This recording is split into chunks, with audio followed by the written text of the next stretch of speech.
Hello, everyone, and welcome to another episode of the Chicago Business Review. I am your host, Young Lee, and I am so excited today for our guest. I know a lot of you listening are working on building your brand or getting your message out there for whatever profession you're in, because when you are a business owner or an entrepreneur or any type of professional, you specialize in that field and you are a marketer. If no one knows what you do, then it doesn't matter what you do. So I am so excited to bring on this week's guest, Jess Jacobsen. She is the founder and CEO of Authentic Influence Media. And we're going to get very tactical today so that you can take home some actionable steps. And then Jess has some free gifts for you as well. But without further ado, let's bring Jess on, because I know you guys don't want to hear from me. You want to hear all of the great nuggets that Jess has. So, Jess, welcome to the show. Thanks so much for being on. So excited. Thank you for having me. I'm super pumped. I can't wait to talk all about social media and how you can really make a difference with your audience. Yeah. No, you've been doing amazing things on social media. And so I'm so excited to have you on, because I know a lot of people nowadays, this is a big focus for their business, and it's just going to get bigger as people realize that social media is not going away. There's always new platforms. There's always things that you can be doing, but there's a strategic way that you can be doing things on social media. But first, if you could let the audience know a little bit about yourself and what you do, just so they have some context, that'd be great. Yeah, well, nice to meet everyone. My name is Jess, and I have a company called Authentic Influence Media. I call it AIM. And really what we aim for is to help entrepreneurs get their big message out there to the world. I believe that there are always people sitting around in pain waiting to find you. Like, you have a unique solution, and in a way that only you can deliver. And in order for you to really reach those right ideal people, you really need to be vocal on social media. I think many people find social media overwhelming. They find it confusing. They don't know where to start. It's just, and I get that. It can be something really strange to navigate, but it is, especially going into 2021 and beyond, and what we've seen this past year, it's a key thing you need in your business. It's not something you can just gloss over anymore. And it's really what I'm passionate about, because I feel like it's for free, right? Like, social media is free. I mean, you can run ads, but the truth is, like, my grandpa, when he was alive, he owned a used car lot on the south side of Chicago. And when they wanted to get their marketing out, other than just word of mouth, they had to buy a bench, or buy a billboard, or buy an ad space in a newspaper. Like, it was all you had to pay. And if that didn't hit your ideal client that week, you were screwed. So it was just a lot harder. And now, no matter what kind of business you're in, you can find your right ideal buyers on social media. No, that is so true. And a lot of things you just said, I wanted to just kind of recap. One thing you said in the beginning was everyone has that special gift that they are offering, but people don't know what you have to offer. And I think that's one of the big mind shifts that people have to have when posting on social media. Because I know a lot of people that I talk to, they're like, oh, people don't want to hear from me. Oh, I don't want to bother people or things like that. But just that shift in mindset of, you know what? There are people out there that need what I am offering. And if I don't have it out there, then I'm doing that person a disservice. So just that mental shift there is so big. And then after that, you said, yeah, back in the day, you had to buy ad space. You had to try to get a commercial, which would be impossible. And now you can just stream from your phone and be in front of a huge audience Whereas before you'd have to like reach out to the TV stations or radio stations or buy a billboard or a newspaper ad. So it's such a no-brainer. And that's why we're so excited to have you on this week. Yay! So yeah, no. And so I mentioned before about some of the things that entrepreneurs have issues with, but I think the biggest thing that most entrepreneurs are just stuck with is they're like, I don't even know how to start. What would you recommend for somebody that has no social media presence in terms of like platforms or just like what to do just as a starting out guide? So first of all, if that is you, that's okay. I think people like want to go into self beat up or overwhelm around like, oh, I don't have, I don't have it yet, so I'm already screwed and I'm never going to be able to come back from that. And I don't think that's true. Sometimes actually starting from the ground is a really big gift because you don't have an audience you need to pivot, you don't have an audience you need to not build. So if that's you and you're starting from zero, that is okay. What you want to make sure you do is understand your ideal client. And I think everyone thinks they understand their ideal client, but typically they're not speaking in their ideal client's language. So I'll give you an example. I was speaking on stage to one of my clients' mastermind groups. A lot of my clients have like big groups of people that go to learn from them, that fly in from all over the world pre-COVID to learn from them, to experience them. And one of my clients, I'm always a speaker at his events. I'm kind of like a bonus in their community as someone who's like a resource to them. And I was speaking on his stage the first time I ever spoke for him a couple years ago. And I was using some social media lingo that was going right over the heads of everyone in the room. And I had no idea. So I was saying, for example, why it's so important for entrepreneurs on Instagram to focus on the DM. And people were like, what does that even mean, Jess? And that's direct message. If you don't know, that means like a private message, a direct message. So that had gone right over their head. And I was like, oh crap, I didn't even think about the fact that some people in this room don't even know what that means. And I need to set that context. So a lot of people are speaking 2, 3, 4, 5, 6 steps ahead of what their ideal client even knows exists. So you really have to understand, what do they know? Where are they hanging out, right? Because I know, depending on what my platform is that I'm going to focus on, it depends on where my ideal clients are. So when you're getting started, I would pick one platform and go really strong on that one platform that you can really give your attention to. And to pick that, understand where your audience is, and then do some interviews. This is something I teach in my programs is how do you interview your ideal client? And don't just send them a Google form. Take them out to coffee and record your conversation. Get on Zoom and record your conversation. Actually talk to them about, hey, if I was you, I'd be like, hey, what would make working with me a no-brainer? Hey, what would make choosing my real estate company a no-brainer over somebody else's? And just see what they say. Oh, if I knew I was going to get the best deal.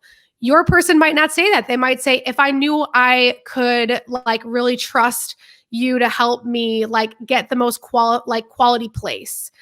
Some people might be like, oh, I want to know that you can help me not only with this one investment, but long-term. I want a long-term relationship. So it's just understanding who are those dream people? Because I think we all have clients that we are obsessed with and they're the best. And after you're done working with them, you're like, oh, that was amazing. And we all want our businesses to be completely packed with those kinds of people who we love. And the more specific you can speak to them and the more you understand what their problems are beyond just what we offer, beyond social media, beyond buying a home, beyond needing to get in shape, whatever your business is, the more you can understand what they need in their life and what they're going through and what's real for them, the better you are going to do. I think that's why, especially in today's like even political climate, certain people are exceeding and certain people are not, because some people are out of touch. They're refusing to acknowledge certain things, and people can be turned off by that. Just as much as, we think, oh, we don't want to polarize. Maybe you do want to polarize. Maybe it's better for you to turn some people off, because when you're turning a couple people off, you may be turning the right people onto you. Like, oh, that is someone I want to work with. So you've got to understand your ideal client is the first step. Pick one platform that you can really go all in on, and then understand like what they want, what they need with what you create, and what roadblocks they might have that you can start to provide them valuable content with.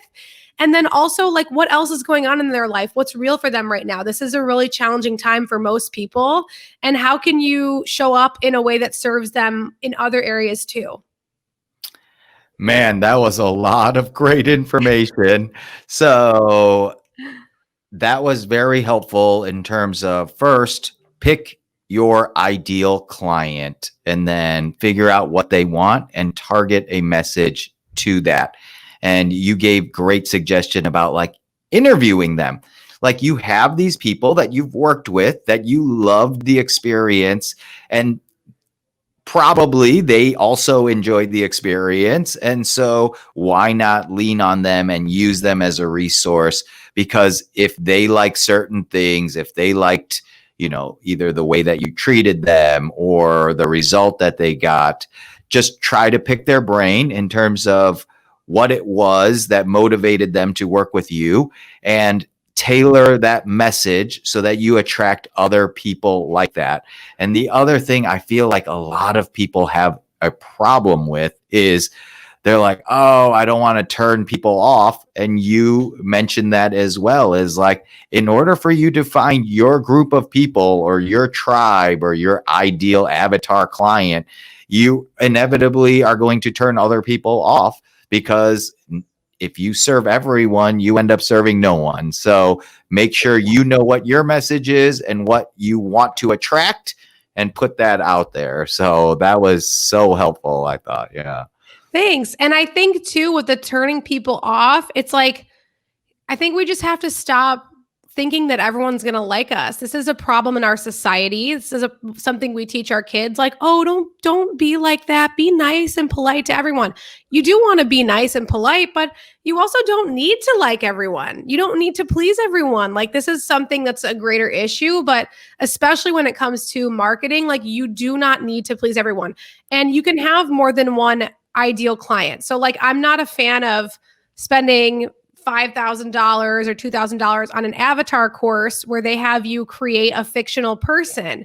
And this person, you've probably seen it. It's like, oh, my ideal client is Matthew, and he's a father of 3, and he lives in Lincoln Park, and he works at a startup. And it's like, okay, have you even ever talked to Matthew? Like, is this a real person? And they have you like try to get in their head.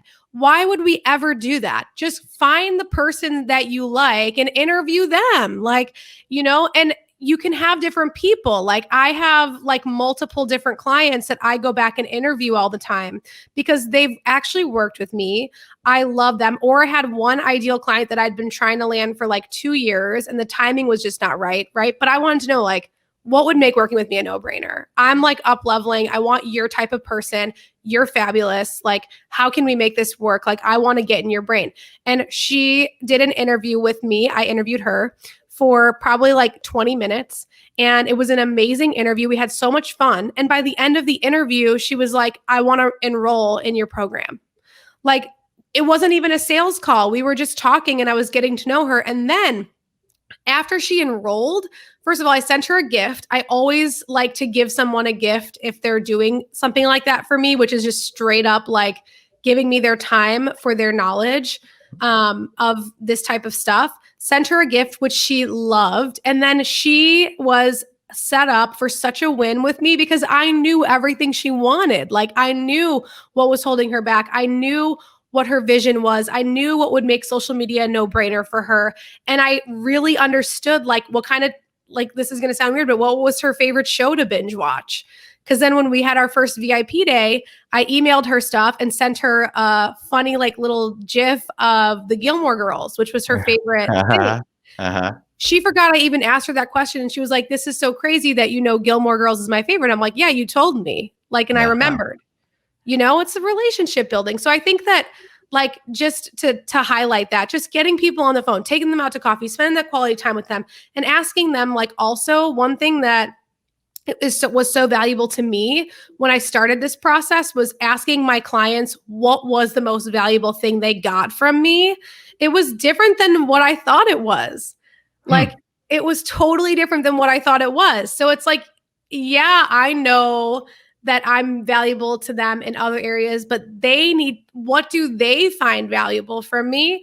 And now, like, a lot of my business that I'm building out is based on what all of my clients, agency and program side, are saying is the most valuable thing to them, because that's what matters, not what I think it is. You know what I mean? Yeah, no, that was another incredibly valuable point in that, like, a lot of us, I feel like, get stuck on what we think is best for the client or the consumer, but we need to focus and listen, like you were saying, in terms of what they want, because what they want might be completely different than what we think they want. And so just listen, ask the questions, and then when they tell you, because you even mentioned you thought like, oh, my value is this to this person, but after talking to them, they valued something completely different. So, and you would never know that if you're not listening, if you're not asking the questions, and you're not constantly evaluating, but evaluating from the people that you ideally want to work with. Because if that person is a certain way, then most likely the next client that you want to work with has some similarities to that person as well. So that's awesome. I'm going to start implementing that more, about asking my clients, not just for reviews, but hey, what did you like about working with me? So thank you for that. Now, if somebody has multiple platforms and they just don't know what to do with it. Let's use me as an example. So I'm in real estate. So, and I have a Facebook business page and of course my own profile, and then same thing with like Instagram. But I guess, what would you recommend? Would you recommend that people have their own pages or just their personal profile on Facebook? I guess we could start there. Like, what would you recommend on that? Yeah. So for Facebook, it really depends on what you're willing to commit to for me, and like what kind of business you want to run. So for me, I do a lot of lives and stuff on my personal page, because my personal page has way more buyers on it, ironically, than I never have focused on my business page. So that's where I'm focusing now. But I am starting next year going to focus on some ads and also building out that page. So I'll be doing more there. So it's kind of like starting where you're at. If you have a bunch of buyers or potential buyers on your personal page, I would say like start there. For me too, I am very I'm very vocal about my views about things. Mhm. So I always, and I don't mind if people don't want to work with me because of that, because I also get a lot of people who, like I said, who want to work with me because of that. And for me, like, my business is about like changing the world, and like me leaving the world in a better place, and me being able to make lots of money so I can donate to things. So I don't mind having people from business on my personal page, because I don't mind people seeing like me fully, transparently sharing my beliefs. I don't mind any of that. Some people, they don't want that. And by the way, that's fine. You don't have to share everything. Like, there are things I don't share too. So on your personal page, just beware. Like, if you are going to be sharing and you have family that you don't necessarily like want to see everything, and you have things you don't want like all of your buyers seeing about your family or your life. Like, for example, Gary Vee does not post his children ever. Yeah. Like, does that mean that he's not open and vulnerable? No, he's super open and vulnerable, actually, but he has that privacy that he wants. There is nothing wrong with that. So for some people, you might not want to use your personal page. Facebook business pages right now are much harder to grow. They're almost impossible to grow without spending money. That's the only thing. So for me, I'm an organic content strategist. I'm an organic social media strategist, meaning like I'm not like an ads expert.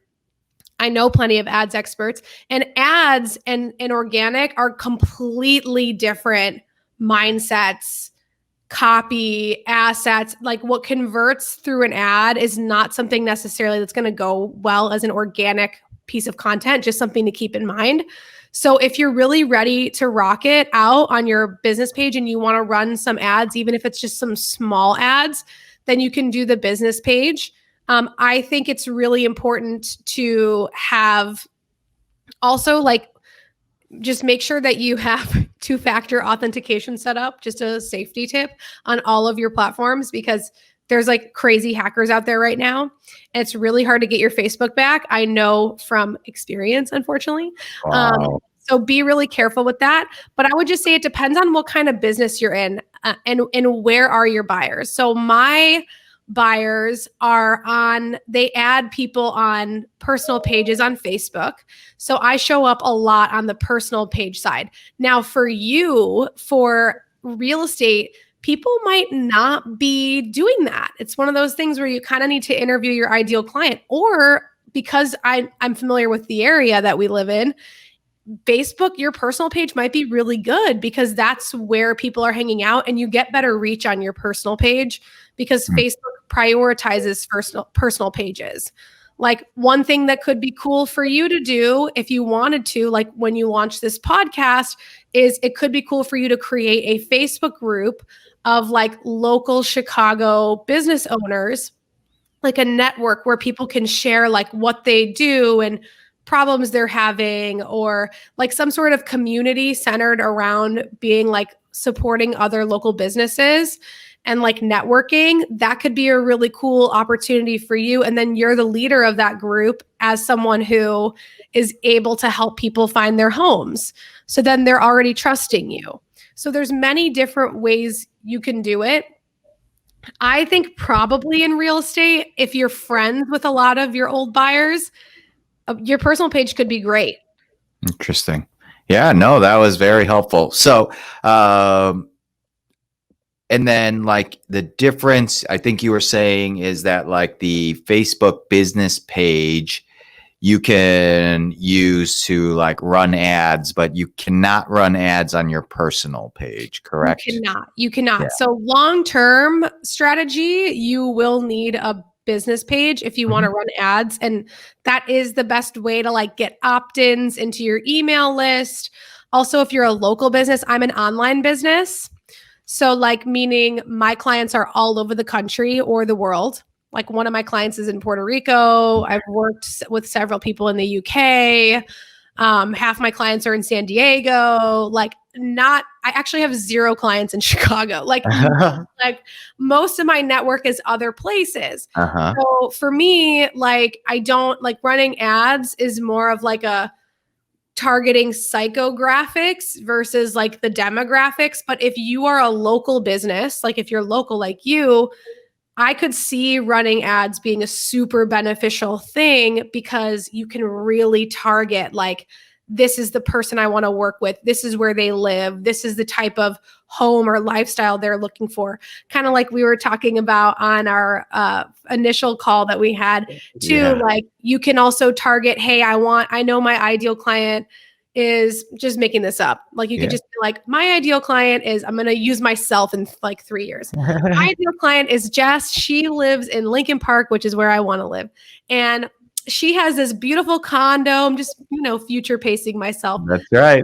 And she goes to this local yoga studio, and her family and her husband and her kids want to move to Oak Park or something. But I know that she hangs out at XYZ places. You can then look at and target me as someone who likes the page of local spin class or local yoga studio.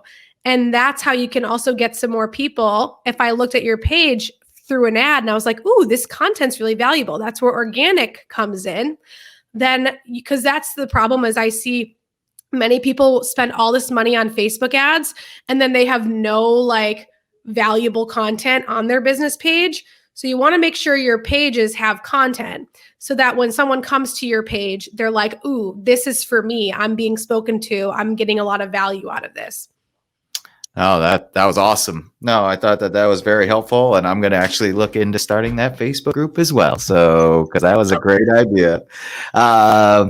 So you were talking about that you specialize in more organic growth for social media. One question would be like, how would you craft a good post to gain traction or get more interaction and things of that nature? Because I know a lot of people who post a lot and they're like, I post a lot, but I don't get any interest or traction. So what would you say is like a good formula for trying to make a good post? Well, first of all, sometimes when people say that, it's because they're also not on social media. So social media is social. So it's not just a one-way conversation. So you could also have the best content ever, but if you don't go on and like engage with other people or respond to your comments, people don't want that. They want a relationship. Like people will message you, and if you don't message them back, they're not going to message you again. Maybe they'll try 2 or 3 more times and then they're done. Like they'll move on to someone because they don't feel cared about. Especially on Instagram, people really expect, this is why so many people don't go on Instagram or don't make it on Instagram, because they try to like pay their way through like buying followers or automation. And none of that works on Instagram. Instagram's personal. And that's why it's so powerful. And that's why people like, 80% of people my age, millennials, look on an Instagram page before they ever buy from you. They will go to your Instagram page and suss you out and follow you and engage with you there before they ever buy from you, because they want to know you. It's this whole thing about like understanding your buyer. So the first problem that people might be having is like, maybe they're posting great content, but they're not responding. They're not being social. They're not showing up and engaging with their clients or engaging with new people. And that could be an issue. So that's the first issue that people have. The second thing is crafting there's no specific formula I have, but typically, back to the ideal client, if you want your post to gain traction, and also let's understand what traction means. For example, there's different kinds of posts that you want to have in your overarching campaign, right? So I come from the ad agency world. I went to University of Illinois, Champaign-Urbana. Yeah. So Woohoo. did you. Yeah, so did I. We got I. Woohoo. And what I learned there that's very valuable that I think is missed in like a lot of online business circles is looking at things, and just in business in general, marketing campaigns, looking at things as a campaign. So you want to have different kinds of posts within your monthly campaign. You don't want to just put the same kind of post out every day, because there's different results that you want. So like, what is the result you're looking for per post, right? So a balanced campaign has all different kinds of posts. I'll give you 2 examples. So I don't want to go like so crazy, but a post that is a call to action post or a sales post versus a post that has an engagement post, aka a post that you want to get engagement off of. So an engagement post could look like, for example, like for me this weekend, I'm registering for my wedding bridal shower, and I'm going to make a post on my Facebook page and a story on Instagram that says, what is the best and worst thing you registered for in your bridal shower? That's going to get a lot of comments and messages. What that does is signals to Facebook and Instagram or whatever platform you're using, this is a relevant person. These people that are commenting want to see more from this person. But maybe the next day I post a call to action post. That post is all about my upcoming holiday workshop that I'm hosting, and like how you can complete the rest of your social media content campaign within one day. And it's all about that, like the workshop that I'm holding, and it's a call to action post. A call to action post or a sales post a lot of times does not get anywhere near the engagement, the comments, the likes that a question post will get, or that a post of your kids or yourself or something more personal will get. But the goal of that post for me is to get signups or to plant the seed, like, hey, this is happening, and like to start getting people seeing. I don't need a bunch of likes. I might get no likes. I might get 2 likes. And maybe I got 300 likes on my, engagement photo, AKA like me getting engaged. Engagement photos get good engagement. New baby photos, pregnancy announcements, all those things get like the engagements popping, because people are like, that's the user activity. They're like, oh my gosh, I want this, right? So the key to like making sure that you have posts that gain traction are understanding the strategy. It's not just the tactic of the formula. It's like, what is the strategy behind my campaign? Like, if you're looking at it day by day, how can you just bring yourself out to even 1 week and be like, okay, I want to get a engagement post, a personal or a values post, a sales post, and a value add post, like whatever that looks like. And to get those posts gaining traction, like videos, it's about understanding the conversation that's going on in the mind of the person that you want to reach. So like, what are they really thinking? And is there a thought behind the thought? Like, you can get really deep with people in those ideal client interviews, and they might be like, oh, I'm not ready to buy a house yet because I haven't saved enough. And you might start talking to them and getting to know them personally. And then you might find out actually they are ready to buy, but they're really worried about the market crashing, or they're really worried about, that they're going to lose their job, or they're really worried about, is this neighborhood, or maybe they're having trouble in their marriage. Like you don't know, maybe they're going to open up to you in a new way, and you can start to understand, okay, what are some other ways that I can say this and start to challenge the way people think? You know what I mean? Yeah. A good hook is important, like in your content, meaning like, what is the context that you're setting? So understanding, like, for example, like positioning. So how can you position the post better? Sometimes it's just not positioned correctly. So you might say something like, I'm trying to think of a bad example. For example, for a social media post, right? About social media, I could say like, how to get more DMs. You're going to be like, I don't care about that. But if I reframe that and say the strategy, like, here's the strategy that had my client close an 18K lead in his DMs, you're going to be like, oh, hey, I want to know that. Yeah. Yeah.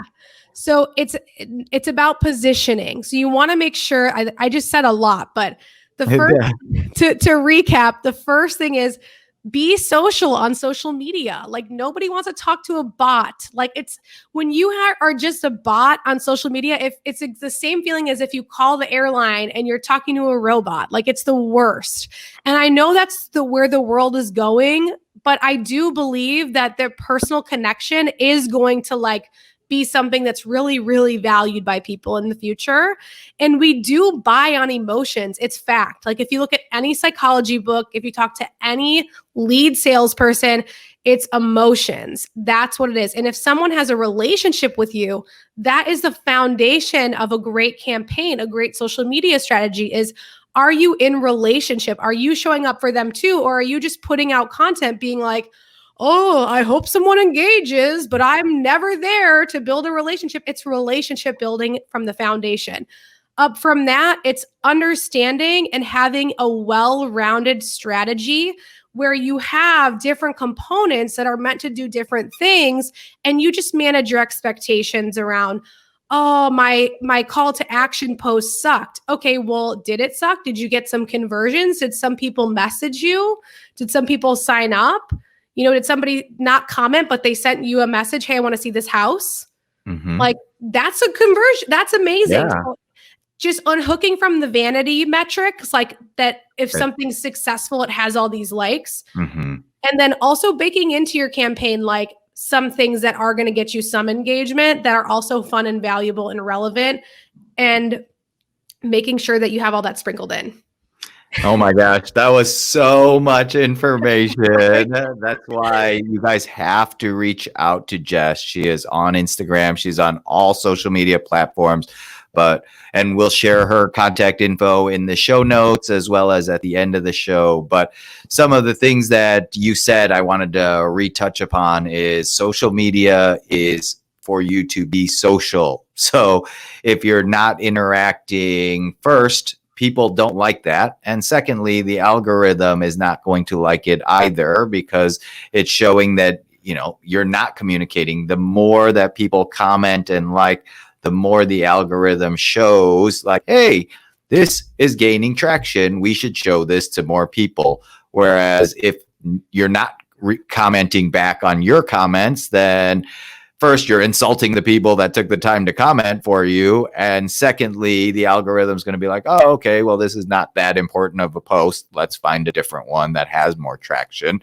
The other thing you said that was so valuable that I feel like a lot of people miss out on is not taking that step back and figuring out an overall strategy. So a lot of people will either just go for the engagement posts. So they just post pictures of their dog or their kids, and they never do the call to action post because, like you were saying, that vanity metric or the insecurity of like, oh, I don't want a post that has like 0 likes or 0 engagement. But if you're mixing them up, now people are interacting with you. You're getting traction through the algorithm so that the next call to action post is going to get more views than if you didn't set it up ahead of time. And if you just do call to actions, no one's interacting with any of your posts.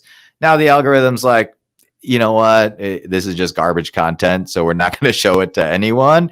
So having that sprinkled in, like you said, is such a great strategy. And I feel like so many people just do one or the other, but having a strategy or having someone like Jess help you with your strategy is so critical in building up your brand. So those were all so helpful. And then the last thing you said, that, I mean, you said so many great things, but the last thing you said about the vanity metric or the insecurity that people have of like, oh, you know what? I don't want to post something that gets 0 likes. But you know what? If people are seeing it and they see it enough, you're going to get something out of it. It's the consistency over time. And that's why you were saying not just one post, but take a step back, look at it over a week or look at it as a month's strategy. And I know you have plans to help people build out that first week and that first month and things of that nature, which hopefully you'll share some of that as well. But hopefully you guys listen to that, because there were so many great nuggets in that advice right there.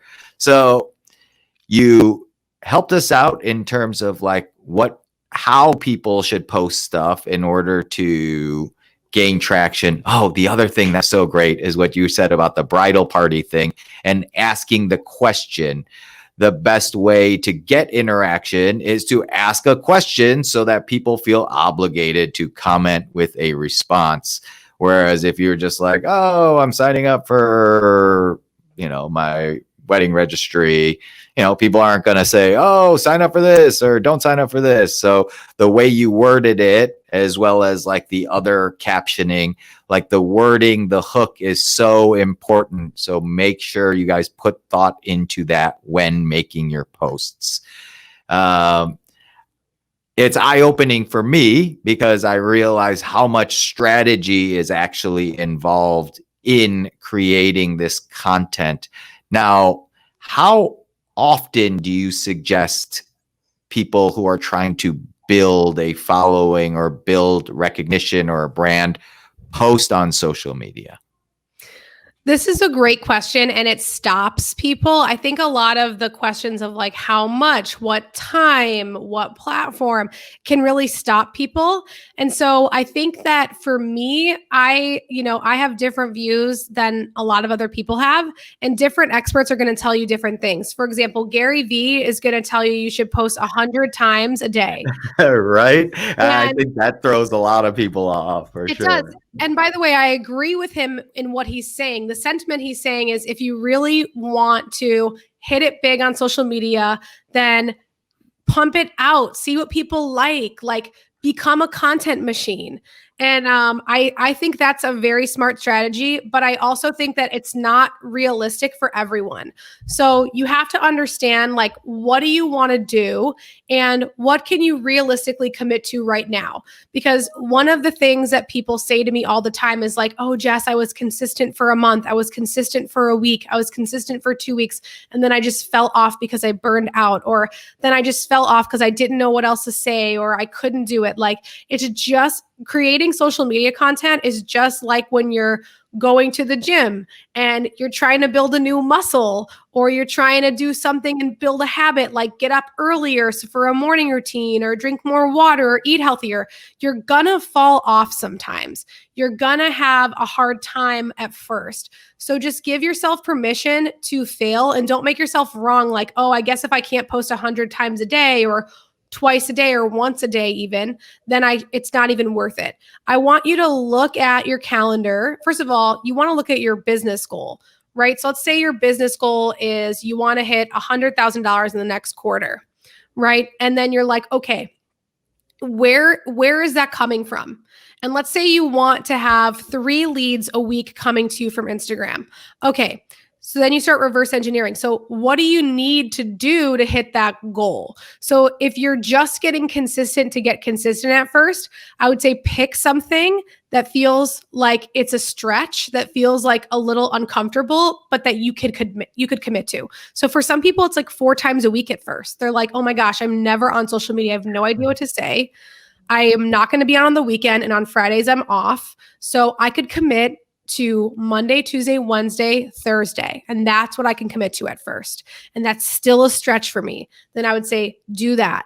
If you're someone who's looking to like attract a bunch of leads in immediately, and you want to think about what is going to be the best thing to support you in achieving that, and then reverse engineer that. I like to say you should at least post 4 times a week, just because you want people to land on your pages and see that you're active. If you post once every other week or once a month, or you haven't posted in a while, and people go to your page and they see, oh, because what happens is people, when they land on your page, what goes on the back of their mind subconsciously is, what am I going to get out of this? Is this relevant to me? Is this important to me? Should I be following this person or liking their page? And if they see the last date that you posted was like a month ago, like, oh, they're not that active. Even if they love your page, oh, they're not that active, they jump off of it.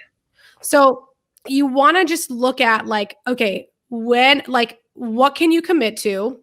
Try to commit to at least 4 times a week. And if you really want, like for me, for example, on Instagram, I probably post 5 to 6 days a week in my feed, but I post Instagram stories every single day because I want a certain number of leads coming from Instagram. And with my business type and what I do, that all happens in stories, sales, and all that stuff. So I post a lot of Instagram stories all the time, whether I'm selling something or not, so that my audience is constantly connected to me and not just when I'm selling something. And so I know that's where my audience is. So you just have to understand, like, what do you want? What are your business goals? Reverse engineer that. If you're just starting from nothing, then commit to 4 days a week if you can, or if you need to, 3 days a week, but it just depends on what you're going for. Okay. So the biggest takeaway I see there is just the consistency. Commit to a specific number and then be consistent about it. Because if you try to do like 100 in 1 week and then you don't post for another couple of weeks, it did you no good. So whatever it is, whether it's Gary Vee's 100 posts a day or 4 times a week, whatever you can commit to, make sure you commit to doing it and then do it consistently. Now, you also mentioned about posting on your feed versus stories. Could you post the same content? Do you feel like you should be posting different content on your feed versus your stories? Like, how do you look at like your feed versus like what you would post on your stories? That's a good question. So your Instagram feed is where you want to put your most valuable stuff that's going to stay there. So longer form videos that you can upload on IGTV that are a little more valuable, maybe posts like that you want people to see, like swipe throughs, maybe like a personal post, posts that you're okay with them staying there forever. They're usually a little more thought out and strategic. Versus your Instagram stories, you don't only want to post what you posted to your feed, to your stories, because the user activity is that they expect you to post personal things on your stories and they expect to see something a little bit different. Now, you can still share your post to your stories, but that wouldn't be the only thing I share. So like, for example, if I make a post, I always put it into my stories as it like with this little share button into my stories so that people who watch my stories can go and check out my post if it's going to be valuable to them. But I'm also posting more personal stuff. In your Instagram stories, it doesn't really matter how you look. I mean, it doesn't matter. It doesn't have to matter in your feed either. But for me, like I'm a little more polished about my Instagram feed. And in my stories, I get on there, I go on little tangents. I riff, I share personal things, I share funny videos of my cats, I share myself, whether I'm super made up or not made up at all. Like I share a little more raw and personal and like every single day stuff. Like, so the Instagram stories is like, you're kind of telling a story of your day. You're kind of telling a story of something a little more personal. You're being a little more raw on your Instagram stories versus your feed is going to be more polished and strategic. Gotcha. No, that's very helpful. So, and just to clarify for anybody that doesn't know, so stories, they go away after 24 hours, correct? Those are not permanent posts, whereas on your feed, it is permanent. So, exactly. Yeah. And then it's a good way. Yeah. You can have, there are highlight section reels now. Like there's a highlight section in your bio where you can basically go back and pick your most valuable Instagram stories and put them in your thing, and they'll last for like a year or two or something in there before they go away. So there is that option too. If you create an amazing, like I created a really great about me section, and then I always keep that towards the front of my my like highlights in my bio, because if people come to my page, like your feed and your stories are more for your current followers, but your bio and your highlight section are more for people who don't follow you to get to know you and understand why should I care. So I always put this little about me thing in all my clients' Instagrams, and I teach my clients in my programs and stuff how to do it. And it's just like an about me, because then you only get so much space like in your bio. And then there's a little about me bubble that lives there forever. That's a fun, engaging tap through sequence where people can read more about who you are and decide like if you're for them or not. Wow. No, that's crazy. So there is so many more questions that I want to ask you. So we're going to have you on again at some point. But because I'm sure people are like, they're taking away so many great nuggets from this interview. I guess another thing I would ask is, what do you think is the biggest mistake that entrepreneurs make when they start committing to social media? I know we kind of talked about that, but if you could elaborate a little bit more on that, that'd be great. The biggest mistake, there are lots of mistakes people can make. The number one biggest mistake is falling off and then deciding you're just going to fall off. Like really being in the self beat up, the comparison mindset, the like, I suck, this isn't getting traction, so I'm not going to do it at all. That is detrimental to you. You do not want to do that. Get back on, like, don't worry about it. Understand that this is a long game. You're going to figure out what people want the more you do it. You're going to trial and error. Don't care about how you look. Like, just do your best and be yourself. Like, do not just be a spouting person that you're like mimicking your mentors or you're mimicking other people in your industry. Like your unique gift is you. So like really just be yourself and understand that that's going to be the best thing you can possibly do. And then the other really big expensive mistake that business owners make is they buy followers, and a lot of times they don't even know they're doing it. So you might hire someone and they're like, I'm going to grow your Instagram. And they DM you being like, your content is not getting enough exposure. I can help you grow your engagement. I can help you grow your following. And all of those people are like, we have our own system. It's by hand, and it's never by hand. It's always bots, and it never ends well. And it's such a issue. Like, let me tell you, it's such an issue. Like I have to deal with this all the time with my clients, and like it is the biggest mistake you can make, other than like getting caught in comparison and not doing it at all, is like getting impatient and wanting to buy followers because you need the swipe up, which doesn't even matter, by the way. Like you do not need the swipe up to make money. It doesn't do anything for you. Like it doesn't, it's not like, it's not what you think it is. And then if you get to that 10K and you have the swipe up, but you don't have real followers, who is swiping up? Like nobody's swiping up. And the algorithm then is like, oh, you are not relevant because now you have X number more followers and your engagement's not up. And paying for engagement is a mistake. Like just don't fall into the whole facade of like, you need these vanity numbers. You need all this BS to make money or be relevant. Like, please do not do that. And make sure if you're hiring someone to help you, you understand this. This is a huge thing. People are like, I'm going to make so much money, I'll never have to look at or think about my social media. Guess what? Like you have to understand this stuff because this is your page, your business. So you have to be protective and know that you're hiring someone or finding someone who can actually help you get the result you want in the long term, and not just some, like they want to make themselves look good a lot of times. So they put you like on these bots. And sometimes I'll message people or businesses like, I'm vegan, and I'll post myself at a vegan restaurant, right? And I'm not doing the vegan thing where I'm just telling you I'm vegan because it has to come up.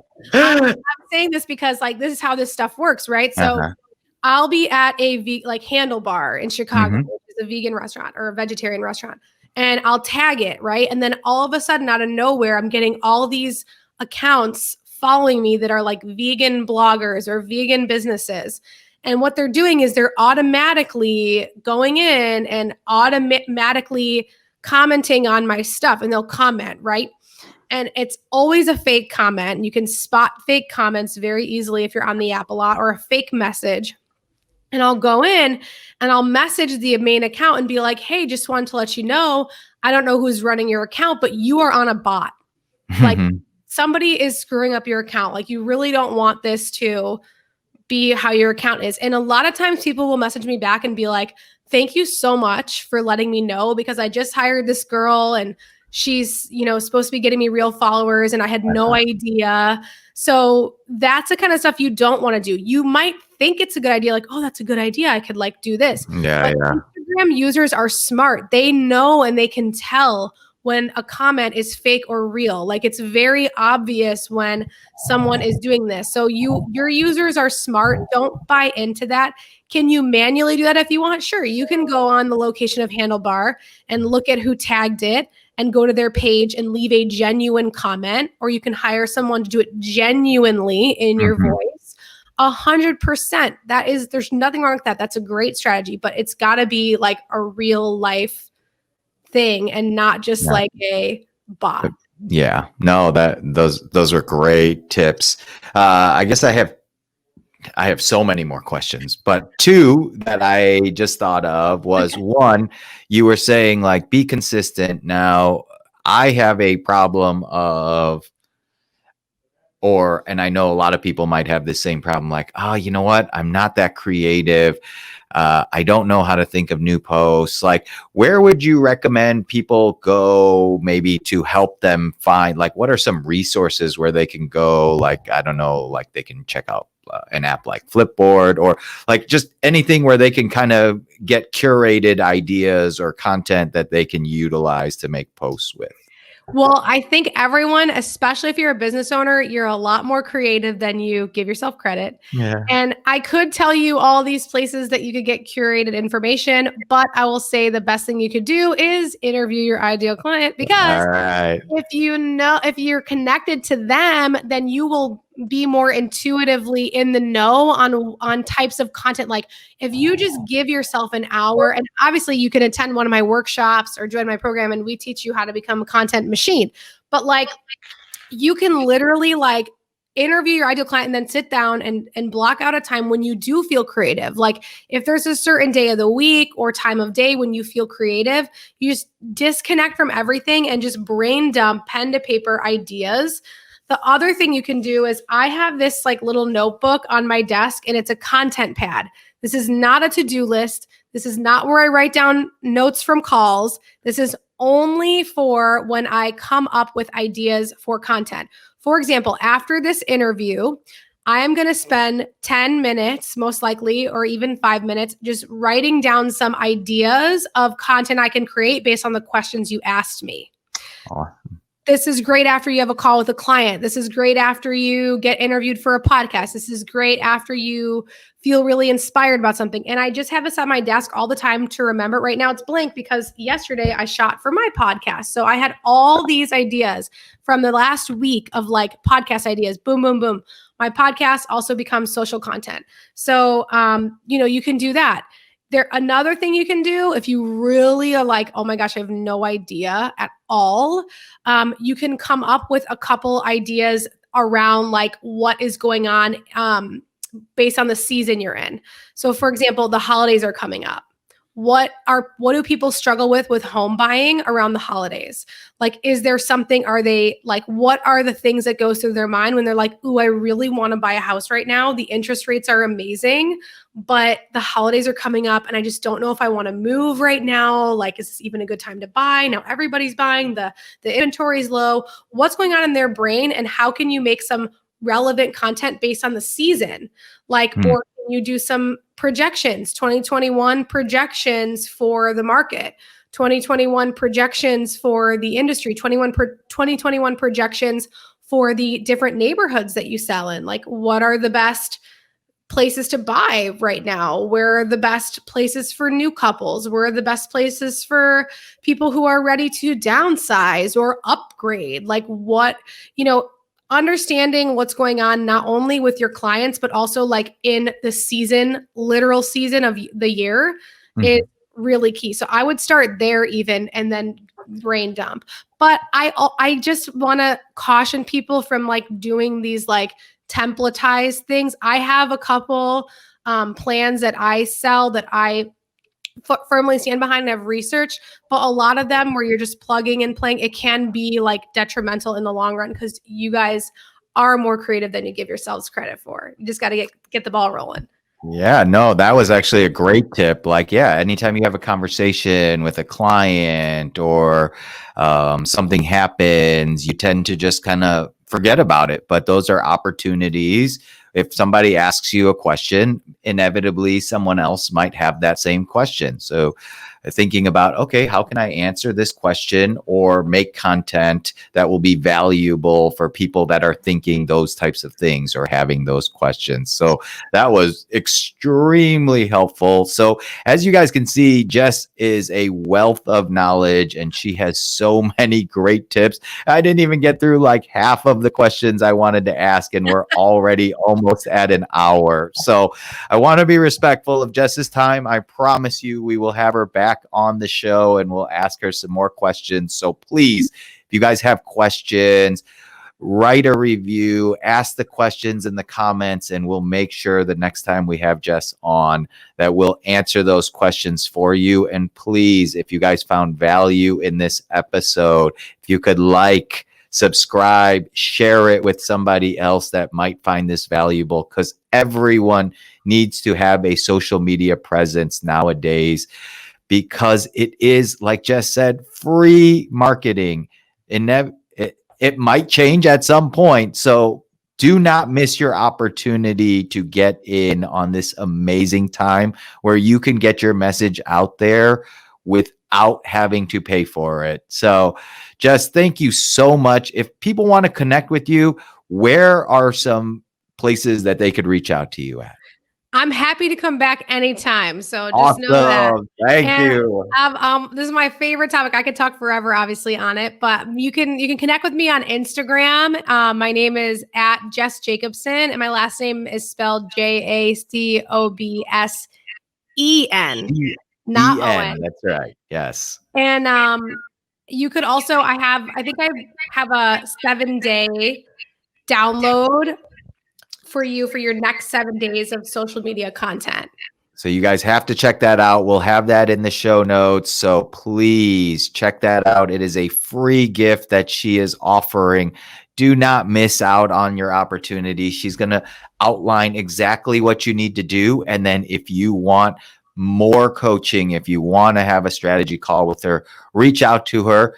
DM her, as she explained to you, direct message her on Instagram, and she would be happy to set up a time to go over what your strategy should be, because she also mentioned you have to be authentic to who you are. So everyone has got to have a different strategy and a different message. And Jess will definitely help you figure that out and take that big picture view versus just trying to grind it out each and every day. And one thing that me and Jess have in common is we're always looking to be around people that can help accelerate the process. Jess can definitely help you accelerate the process in growing your brand. So at least download that free 7-day plan and then reach out to her through Instagram. Remember, Jacobsen with an S-E-N. Send direct message her. She'd be happy to connect with you. And I think she is just so valuable and she is so knowledgeable about this. And you can see how passionate she is from all of the answers she's given. So reach out to her, support her. Please support this podcast. We thank you guys so much for all the comments and likes. But if you can continue to share it, subscribe, we want to continue to bring you value, highlight amazing entrepreneurs in our great city of Chicago. And thank you guys so much for supporting it. But Jess, thank you so much for being an amazing guest and for offering that to our listeners and our viewers. Do not miss that opportunity. And please pay attention for the next time we're going to have Jess, because that one's going to be action-packed with a lot of more takeaways. So thanks again, guys, for listening and watching the Chicago Business Review. I am your host, Young Lee, and I will see you guys next week.